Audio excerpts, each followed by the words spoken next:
Hi everybody, it's Miss Nelson and I'm back again with another video, and today's lesson I want to talk about healthy and positive ways to say no. Now, have you ever been in a situation where somebody that you know maybe asked you to do something and you either didn't want to do it because you felt like you would be in danger or you understood the consequences, or maybe you didn't want to do it because you simply didn't like it, like your parents telling you to take out the trash and you really want to say no. Sometimes when we say no, we have a little bit of guilt depending on who that person is that we have to say no to. So in today's lesson, I'm going to run through some scenarios with you guys, and we're going to talk about some very healthy ways to say no, maybe if it's someone really close to you. And I hope you guys participate and stay tuned. All right, guys. So before we get started on the scenarios, there are four absolutes that I want to run by you guys, and then I'll recap them at the end of this. So the title of these are You Have the Right to.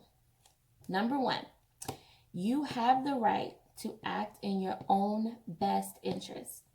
What does that mean?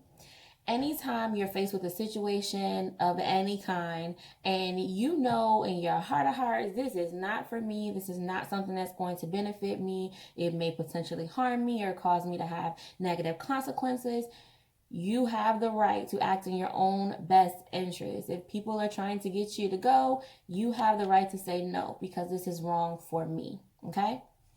Two, you have the right to say no without feeling guilty. Don't let anyone pressure you into a yes and send you on that guilt trip that, oh, you said no, so this means you're that kind of person.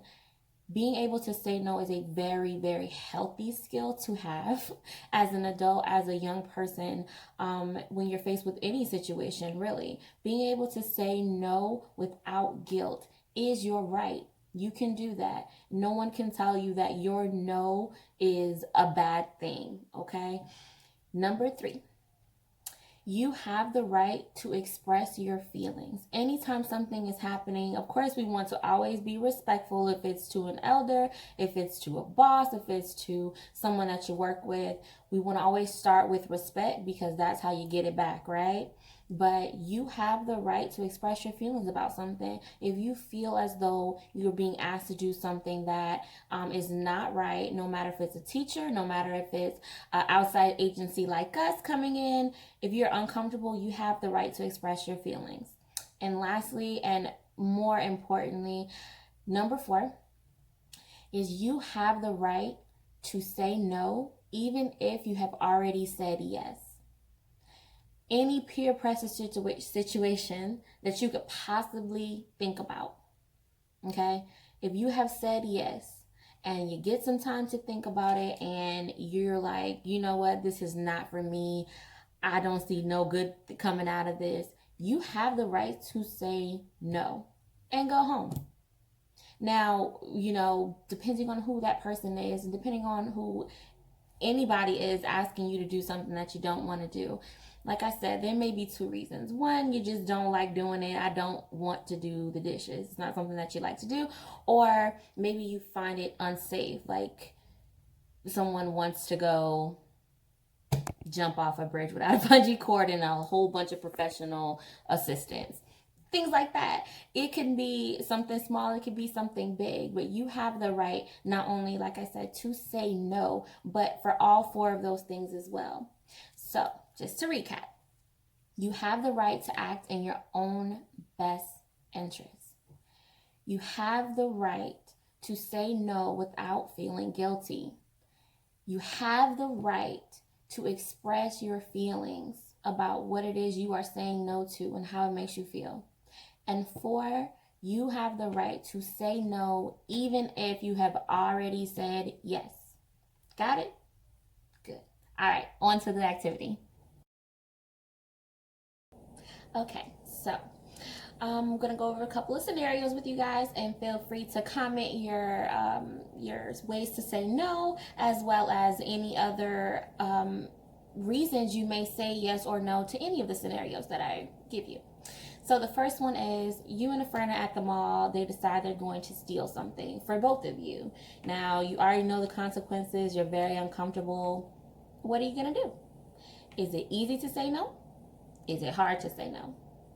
Does it depend on who that person is, what the item may be, how much it costs, what kind of tug of war may you be having with yourself if it's not an easy to say no situation? I'd like to know. The second scenario, you're out with friends and you are not of legal age, so that means under the age of 21, and they are encouraging you to go with them to a party where they are going to be drinking. Now, is that an easy to say no, or is that a hard to say no?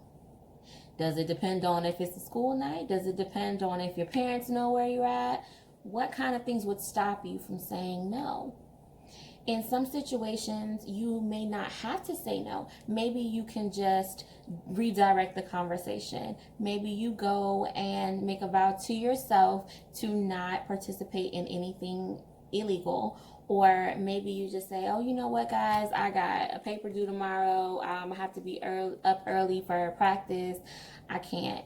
And you remove yourself from the situation. Sometimes it doesn't have to be a direct no. If you're trying to not hurt the feelings of the other people around you, maybe you have to get creative with your no's. I would love to know, what are some creative ways you say no? Now, the third scenario, you are with a friend and you're getting picked up by their parent after a baseball game. Now, during this game, it was a really fun game. You and your friend are like having the best time. You're really getting along and you can't wait to spend the night at their house. But when their parent arrives, you realize that they're drunk or they've been drinking. And you're starting to feel very unsafe and you are not sure what to do. Is it easy to say no to getting in the car with that parent? Or is it hard to say no?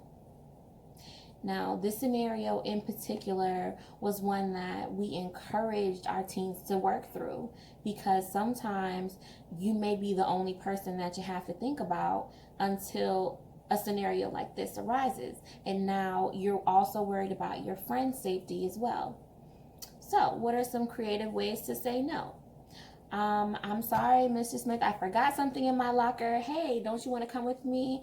And you find a way to call your parents, or you find a way to reach another adult, staff member, or anything that's around you, just to voice your concerns. Remember, you have the right to express your feelings.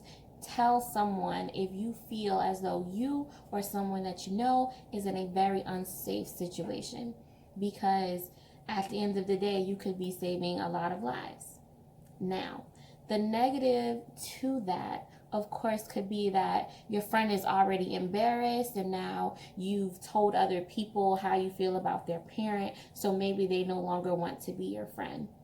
And that's okay. You can explain to them that you had genuine concerns about them, about yourself, and that you wanted someone to know.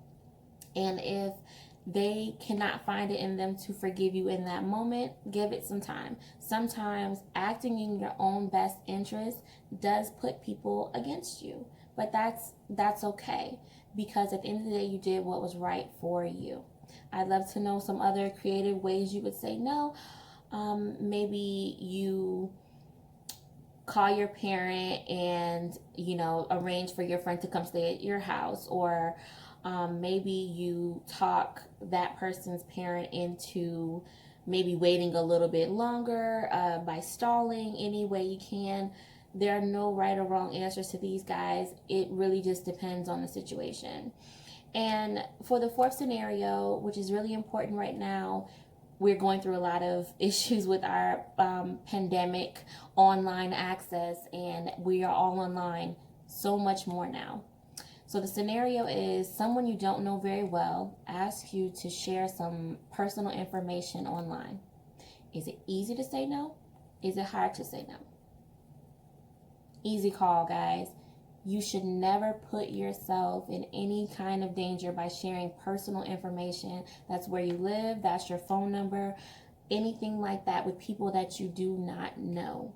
That is rule one, safety when it comes to any kind of social media, any kind of online presence.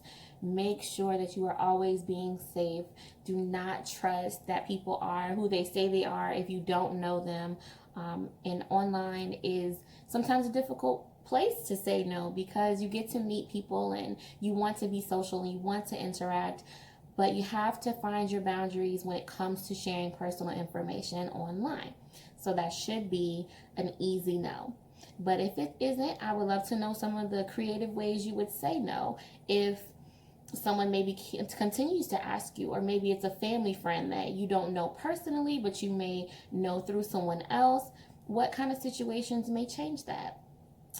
This whole lesson is all about healthy ways to say no, and just giving you guys a little bit to think about, a little bit to chew on throughout the week. And I hope in your everyday lives you're practicing very healthy ways to say no, practicing your self-care, and remembering there's nothing that you cannot do, you guys, and we are always here for you. See us on the next video. Have a great week.